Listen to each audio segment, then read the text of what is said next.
A'udzu billahi minasyaitonir rajim. Bismillahirrahmanirrahim. Assalamu alaikum warahmatullahi wabarakatuh. All praises be to Allah and peace be upon to His beloved messenger. As you know, I am Sadia Kuyum, your English teacher in Government High School Hanga Mawar. I hope you all are well and may God bless you, guide you, keep you safe and give you peace. This is my second lecture on the grammar portion. Today I will discuss about the phrase and the clause in detail. Let us begin. A sentence in English language can be divided into various parts. Each part of a sentence serves its relative purpose and has some specific characteristics. While all of this seems simple, there is still a lot of confusion that arises between different parts of a sentence. One of the most puzzling pair of speech is a clause and a phrase. As we know that clauses and phrases are two very different parts of a sentence, but some of their similar features make it difficult for the learners of English language to distinguish between the two. I will discuss both clauses and phrases and what separates the two of them. Most importantly, I will talk about some easy ways to tell the both of them apart. First is clause. A clause is a group of words in a sentence which contains a subject and a verb. Example, the boy is playing. In this sentence, boy is the subject and playing is the verb.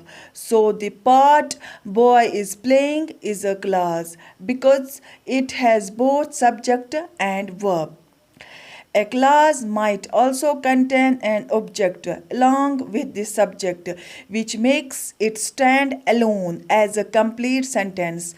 One of the easiest way to distinguish between a clause and a phrase is that a clause is a set of words that makes complete sense and does not require any additional helping words to complete it.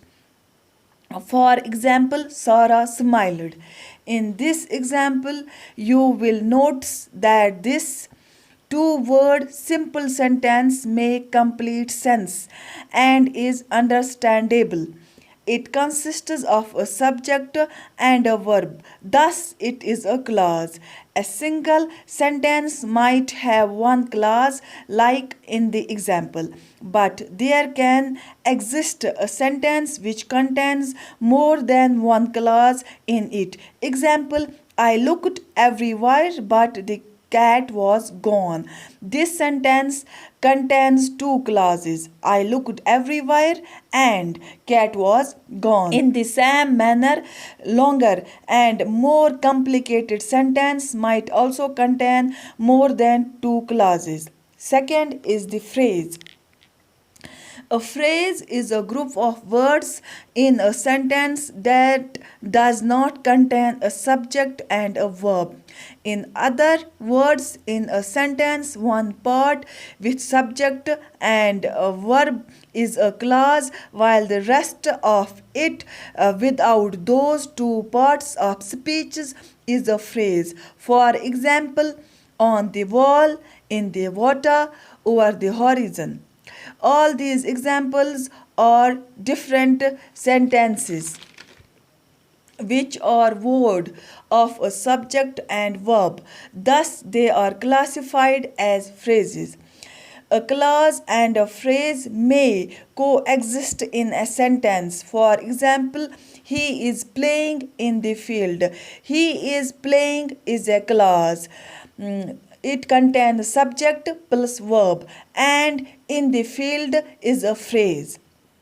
Another easy way of remembering the difference between a phrase and a clause is that a phrase does not make complete sense on its own and requires the help of other words to make it a complete sentence.